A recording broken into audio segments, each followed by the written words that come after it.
Kembali berjumpa dengan saya, Lisa Christine Anggraini, calon guru penggerak Angkatan 7 dari Kabupaten Jepara dalam demonstrasi kontekstual modul 1.4 tentang penerapan segitiga restitusi.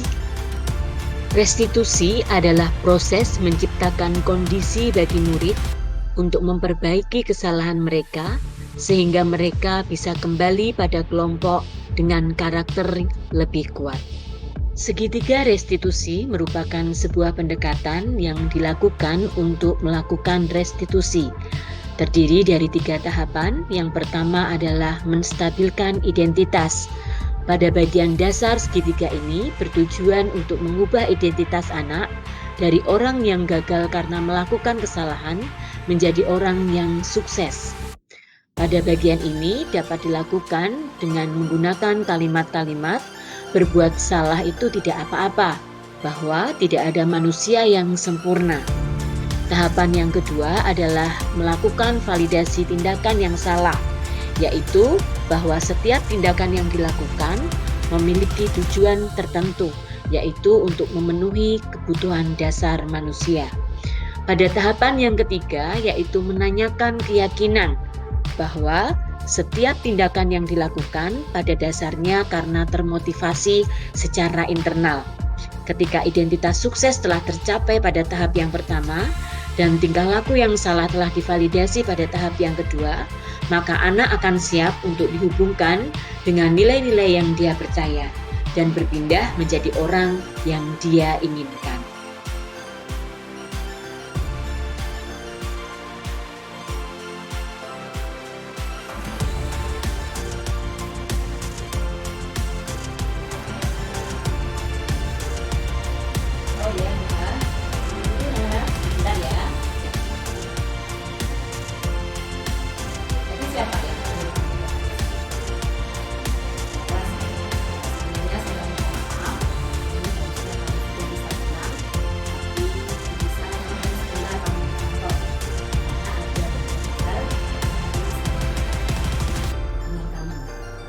Beberapa waktu yang lalu, Lisa mendapatkan laporan ketika pelajaran IPS itu kamu bermain ballpoint sampai kemudian tintanya mengenai radit.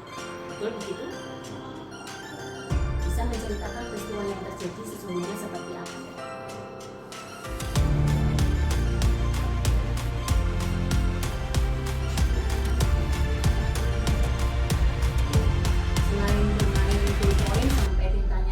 Bajunya radit, ada hal lain yang kamu lakukan lagi? Apa kira-kira? Mencoret-coret meja karena kamu bosan. Padahal saat itu pelajaran ya, ada guru di kelas waktu itu. Apa yang dilakukan guru pada waktu itu? Yang mengajar di depan. Baik, ya. Jadi saya melihat ada 2 peristiwa yang tidak sesuai dengan kelas itu.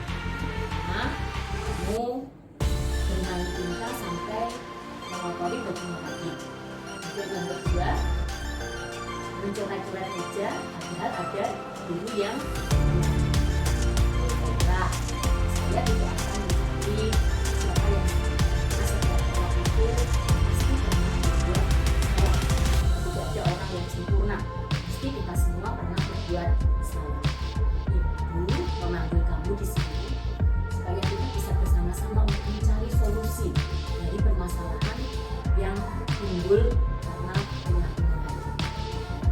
Nah, kamu pasti ketika bermain pulpen, kemudian sampai tintanya mengenai lagi, itu ada alasan di dalam. Tapi alasannya kira-kira kenapa kamu melakukan itu? Ini merasa apa? Misalnya, sehingga kamu coret-coret dan segala sesuatu, segala tindakan yang kita lakukan itu pasti tidak asli. Kan? Kemudian kamu mencoret-coret, kamu cuma mencoret-coret meja, tidak sampai melakukan hal yang lain lagi, ya. Karena nggak sampai tertidur gitu di dalam kelas. Nah, kamu masih bisa mengontrol diri itu, jadi tidak sampai tertidur ketika guru mengajar. Nah, sekarang ayo kita berbicara tentang keyakinan kelas kita. Dari apa yang kamu lakukan tadi, kamu tadi bermain tinta sampai mengotori bajunya Radit, kemudian mencoret-coret meja padahal ada guru yang menerangkan depan. Keyakinan kelas mana dari perilaku tadi yang belum bisa kamu wujudkan? Tentang rasa apa, tentang nilai apa yang belum bisa kamu wujudkan? Tentang peraturan kelas dalam hal disiplinan, kemudian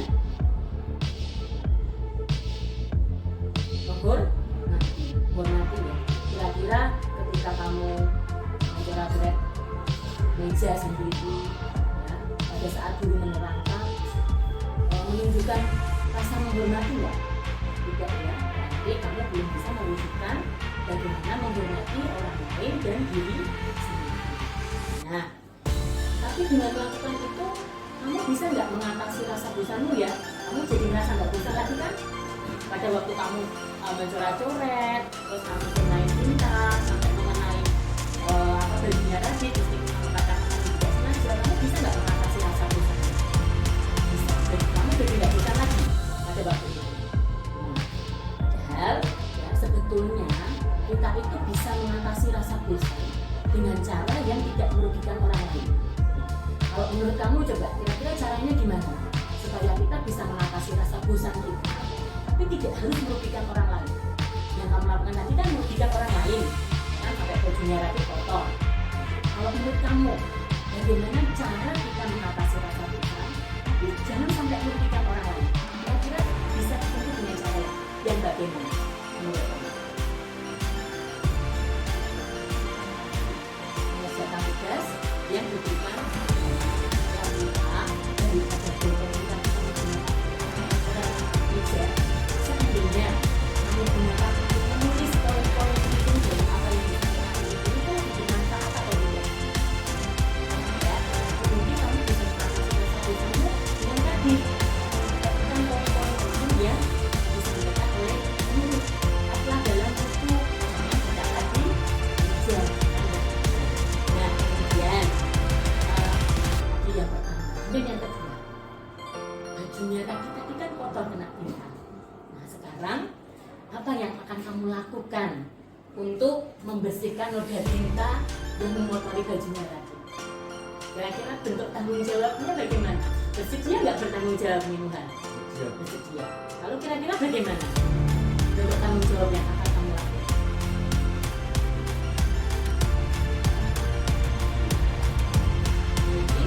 Bajunya tadi. Oke, baik. Coba nanti setelah ini kamu ketemu sama Radit, sampaikan ya. Kamu tawarkan untuk kamu mencuci bajunya Radit ya, supaya nodanya hilang. Cuci pakai apa kira-kira? Kalau pakai deterjen saja apakah bisa hilang? Enggak ya, harus pakai cara yang lain. Kira-kira pakai apa? Coba cuci dulu pakai pemutih. Mau melakukan itu? Sungguh? Cuci. Mulai dari sekarang, yuk kita belajar untuk kembali mengingat keyakinan kelas yang sudah kita lakukan. Salah satunya adalah menghormati atau menghargai orang lain dan diri sendiri. Jadi saya rasa kalau kita paham mengerti akan keyakinan kelas ini, maka peristiwa seperti itu tidak perlu terulang kembali. Itu ya kira-kira ya. Oke, terima kasih atas waktunya. Kamu boleh pulang.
dengan menggunakan nama orang tua untuk memanggil teman-temanmu, kira-kira itu menimbulkan masalah atau tidak?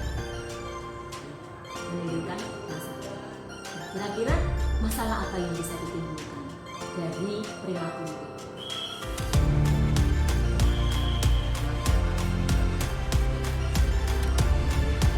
Hal itu membuatmu karena mengejek nama orang tuanya, gitu ya.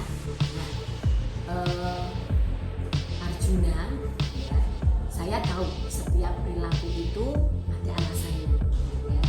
Coba kamu ceritakan kepada saya, alasan apa sih yang membuat kamu atau mendorong kamu melakukan hal itu? Kamu sampai memanggil teman-temanmu dengan menggunakan nama orang tua. Itu alasannya apa? Bercanda gitu ya tadi ya. Oke, saya tidak akan mencari siapa yang benar, tetapi mari kita menyelesaikan, mencari solusi supaya hal itu tidak terulang kembali. Gitu ya. Nah, kira-kira apa yang kamu lakukan tadi sesuai dengan keyakinan kelas itu? Keyakinan kelas mana yang tidak sesuai dengan perilaku? Dari orang lain dan diri sendiri. Ya, jadi kamu tahu bahwa ketika kamu memanggil teman-teman dengan nama orang tua mereka, kamu melanggar keyakinan kelas kita, yaitu menghargai dan menghormati baik diri sendiri ataupun orang lain. Lalu kira-kira ya, menghargai dan menghormati orang lain itu bisa diwujudkan dalam perilaku yang seperti apa? Tidak mengejek, jadi selalu tidak mengejek. Jadi sopan gitu ya.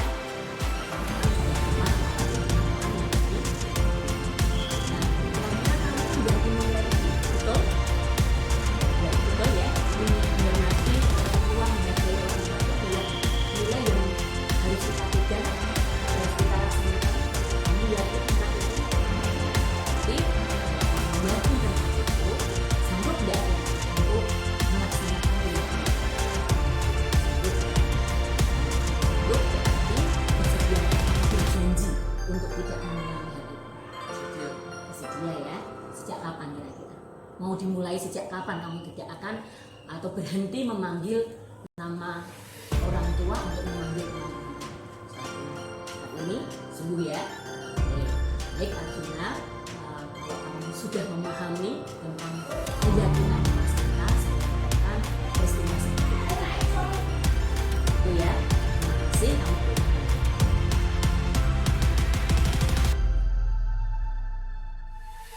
Perkenalkan, nama saya Nuha dari kelas 8D. Setelah saya melakukan praktik segitiga restitusi bersama Bu Lisa, saya menjadi tidak takut saat diminta bercerita tentang kesalahan yang telah dilakukan. Hal ini membantu saya menyadari untuk berusaha melakukan keyakinan kelas tanpa paksaan. Selamat siang. Setelah saya melakukan praktik segitiga restitusi, saya merasa tidak dihakimi saat melakukan kesalahan, tetapi bersama-sama mencari solusi dari permasalahan yang saya hadapi. Hal itu membantu saya menumbuhkan kesadaran